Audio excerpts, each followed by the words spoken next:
During my last podcast recording, if I remember correctly, I spoke about how if you're looking for the perfect salesperson, you need to find somebody who is process oriented. And that's because to be effective at selling, to be effective at persuading people, to be effective at getting people along with your agenda, you need to have a process that you follow rigidly. Yes, I said the word rigidly, slavishly, all the time, because that's the only way that we're going to stay on top of it, and not lose focus, not be derailed, and also carry out best practices. Now, I've also spoken about on the podcast a lot about how we all should be using CRMs in our business, and the CRM is a customer relationship management tool.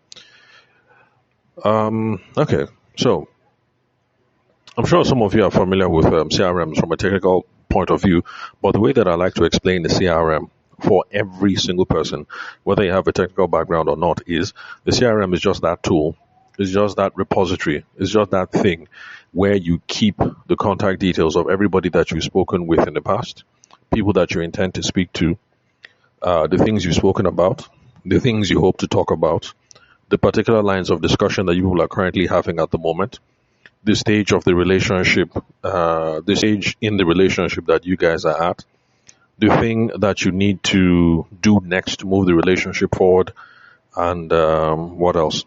Anyway, those sorts of things. So the reason why I talk about it this way is because I started off as a lawyer. For those of you who are long-time listeners of the podcast, I'm a former lawyer, now turned a business consultant.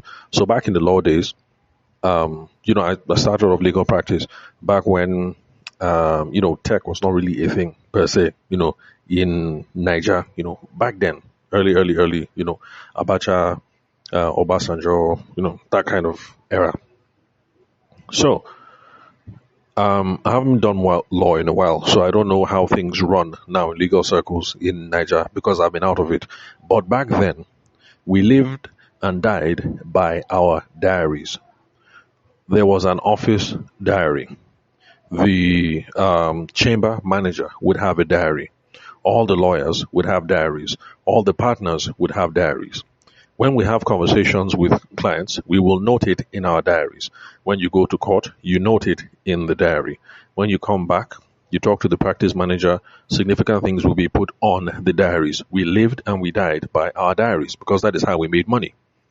So the contact details of people, our clients, are there. The people we're supposed to talk to are there. What we spoke about is there. The next course of action is there.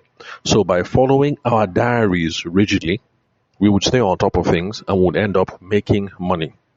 You do not use your diary. You forget to call specific people. You forget to show up for specific meetings. You forget to do certain things that are supposed to move the deal forward.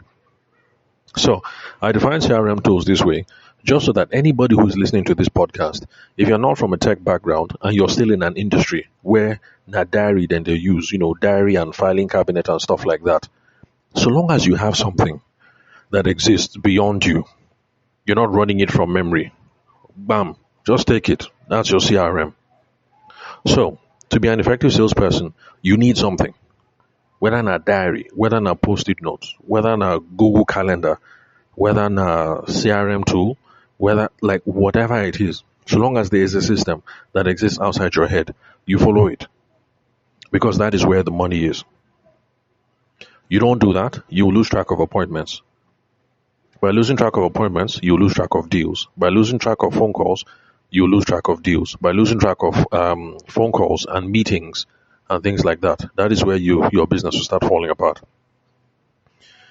Now, I was working with a salesperson recently who's a newly hired person who's responsible for selling solar. And let's just call her Michelle, not her real name. Now, Michelle is brand new to the job, and to give Michelle kudos, I like her vigor, as in she know the rest. You understand? As in she showed up, okay, I'm done with today's tasks. Oh yeah, give me work. Nobody's giving her work. She will go and start looking for work to do. So she ended up calling some old clients that were not on her list. And because of that, I clap for her. So if you're a salesperson working on behalf of somebody else, that is a good thing to do.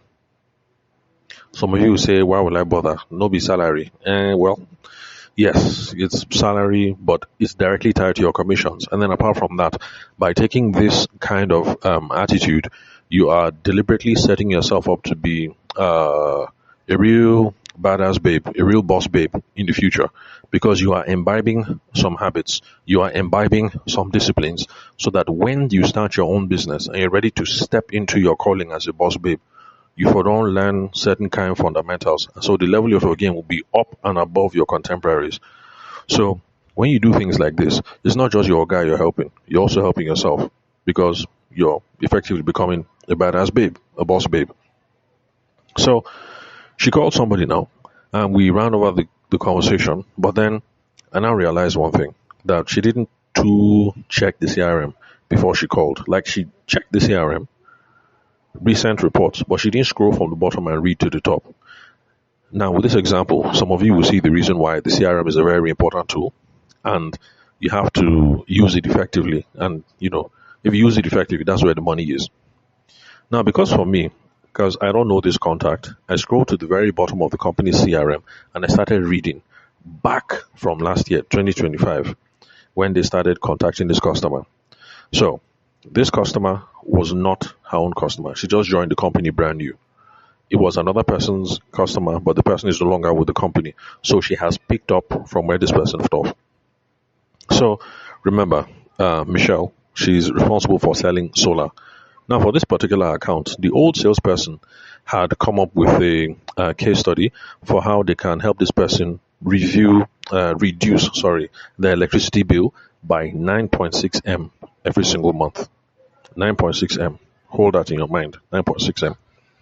So that was buried in the CRM. Now, if you show up and okay, it's your own case, but you're not reading the old details in your CRM, or you just joined the company new, but you're not going through the CRM, you'll be missing details like this that you can use to start valuable conversations with potential customers and prospects. When we say valuable, remember, valuable is not from your own point of view, but valuable is what from the customer, from what the end client will feel is important or valuable to them. Now, remember that when we talk about value on this podcast, I talk about Victor Antonio's Value Trinity. There are other ways of talking about this, but Victor Antonio's Value Trinity is very easy to understand. So, first of all, he calls them the the three Fs, even though they're not three Fs, but that's what he calls them anyway, as a joke.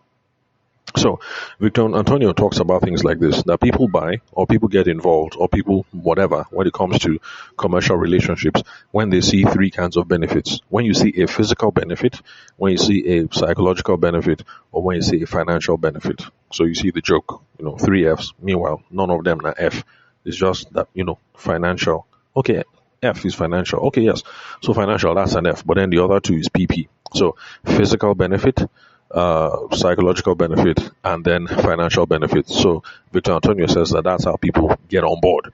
So when you show them that, look, if you buy my product, this is what you will enjoy in your body. This is how your skin will shine. This is how you will glow. This is how you will grow taller. This is how you will get BBL. This is how you will do this. Physical benefits, then they'll be on board. Then financial benefits. If you get on board, you buy this product, you buy this service, you will make this amount of money, or you will save this amount of money, or whatever. So that one is financial benefit. Then psychological benefit. If you take this thing, you go feel good. Babes go they like you, they go they rush you. You will be popular in your circles. Whatever. You have all your power. You will attract the laws of the universe. Blah blah blah. So those are the main benefits: physical, financial, psychological. Now, buried within this CRM now that Michelle looked at, to her credit, she looked at it, but she didn't scroll to the bottom. So, note to those of you who are using the CRM, always scroll and start from the bottom, just to refresh your mind. Even if now you write down, just know that you forget things from time to time. Scroll from the bottom, read everything. Then your mind will not be alert and be refreshed. You will now, as a creative somebody now, as a salesperson, you now know, oh, okay, this is how I'm going to tackle this particular conversation. So always.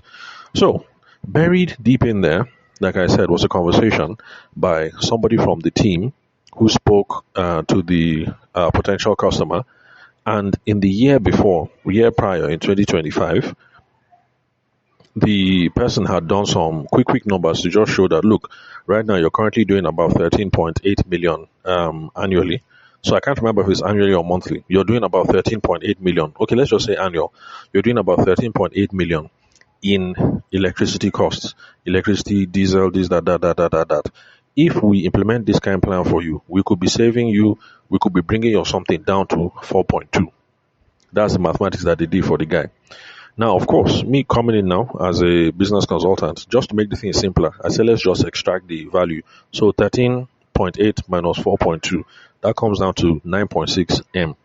So I told her, that is the conversation now. That is the conversation. That when you reach out to the guy, it will be a matter of, hey, how you doing, sir? This is Michelle, so company. One of my associates was in touch with you last year. You had a couple of discussions. He's no longer with us, and I've been charged with the responsibility for making you a happy customer, blah, blah, blah. That kind intro, early gist. And then from there, to have a valuable conversation, it will be a matter of my colleague, Boniface, when he spoke to you last year, said that we could save you up to 9.6 million naira cash every single month if we go with you. Okay, sorry, I said annual. I can't remember whether it's annual or monthly. 9.6 million naira annual on your current utility bills. Are you still interested in that conversation that you started with Boniface last year? And would you like to know how we can help you do this in your factory, sir? Question mark. You ask question, you keep quiet. Now you see how she was going to be able to start a valuable conversation that way. Now the reason why we're discussing this particular case, let's just call the guy Johnny Bravo, the client. Let's call the client Johnny Bravo. So the reason why we're talking about Johnny Bravo now was she reached out to Johnny Bravo. She tried to start a conversation. Johnny Bravo said, send me quote, send me estimate. And then he was not answering. So I was now telling him that, oh, you know what, if you had gone through the CRM, if you had looked through the CRM, you had seen the history, you could have picked up some good ideas for how to start this conversation. And honestly speaking, this is how you should have started the convo. Now, sir, based on what I see on file, you and Boniface will already done the yarn. And Boniface talks saying will help you remove 9.6 million of savings on your electricity bill. So are you still interested in continuing that conversation? That is a very valuable way of bringing someone to the table, because you know that when somebody says, send me proposal, send me quote, send me this, you know what's going to happen. You send the email and then ghost, or you send the WhatsApp and then ghost, because they will take your proposal, compare it to 2 or 3 other people, and then go for the cheapest or go for whoever they think is the most professional. But either way, I guess the point of what it is I'm trying to say today is that the CRM is a very good tool for unlocking sales in your business. This is only going to be possible if you have good data hygiene. Data hygiene means you're putting in all the relevant information that you need to be able to move the deal forward. So, be putting it there. I spoke to Johnny Bravo today. This is what we discussed. This is our next step. This, that. You put all those things down there so that sometime in the future, when you're out of ideas and you open the CRM, you see the whole history. You will now know, oh, okay, I can try it like this, I can try it like that. Or if you leave the company and somebody else comes new, the person who is coming after you will say, oh, okay, I can run it like this, I can run it like that. So that's some of just what I wanted to say today, basically. So if you'd like to connect with me, you can send me a text message or a WhatsApp message on 080-6466-2140. If you'd like to have a 15-minute sale audit, call me, WhatsApp me on the same number, 080-6466-2140. Or if you'd like to join my WhatsApp channel, WhatsApp me on the same number, and we will hook you up. But whether you do reach out to me or not, just remember, the CRM is an important tool. The CRM doesn't always have to be tech, okay? Doesn't always have to be tech. Doesn't have to be high tech. Remember, I started off when lawyers were using diaries. So it's the same thing. You just join the firm. You're the baby lawyer. You're the youngest on staff. Before you go and see the client, Madam Ogedengbe, take the diary, take the case file, open to the beginning, and then scan all the way through to the end. It will give you a sense of, okay, the person that started talking to Madam Ogedengbe last year, this is where they talk, this is where they stop, this is where they hook. These are depending matters. If I want Madam Ogedengbe to become a client of the firm, then maybe I'll try this idea, maybe I'll try this idea. That's how it works. So if you're an architect, I don't know if architects are high tech in Nigeria now, but let's just assume that Nigeria architects are not high tech yet, and you are still using diary. If you're an architect and you're using diary, it's the same thing. You join the firm brand new, then you're supposed to go and see Mr. Johnny Bravo. You will take the file and you open it. You will start from back, skim all the way through. This is Johnny Bravo. This is what he does. This is what he needs. These are the proposals that were on ground before. This is where the conversation stopped. Okay, this is how I might revive the conversation and get things going again. So whatever it is, Google Calendar, a proper CRM tool, diary, whatever it is, please use your tool. And remember that to be a professional salesperson, we have to think of ourselves like medical doctors. And remember the old school medical doctors. When when we were children and we used to go to hospital, the doctor will say, "How are you doing?" And as you are talking, what's the doctor doing? The guy is going back into the file. The guy is scrolling from the beginning and reading everything, just so that he has a general knowledge of every. So, whatever your profession, you will definitely have some sort of CRM, some sort of repository of customer information, recording of the history of the interactions, whatever it is. Avail yourself of it. There is money that is lurking in there, and there are ideas for how to push these conversations forward. And remember the value trinity. People buy when they see a benefit. Victor Antonio says value trinity. He says physical, financial, psychological. If you can show them that, look, do business with us psychologically, you go do you like this, bam, that is value. If you can say benefit, financial, do business with us, this is how much you will earn, bam, there's value there. Or if you say physical, do business with us, you go do you for body like this, bam, that is benefit there. And it applies no matter the industry that you're doing. So beauty and skincare, there's physical benefit, there's psychological benefit. If you're a lawyer, there is psychological benefit because you give people peace of mind. Yeah, you give them peace of mind or give them revenge or whatever, or you help your people make money. If you are an architect, there is psychological benefit, Abby. You see the build work will move smooth. What other benefit again? There could be cost savings. Like if you're designing a factory, your factory design might help them achieve, I don't know, 15% savings, on the factory belt or something. So no matter your industry, just look at it from that point of view. So Value Trinity and then the CRM, two random things I just wanted to talk about today. So remember, applying these things can be tricky. If you need help, you want me to look at your particular circumstance, just connect with me. Call me, send me a text message or a WhatsApp message on 080-6466-2140. Thanks for your time and attention. I'll catch you all some other time.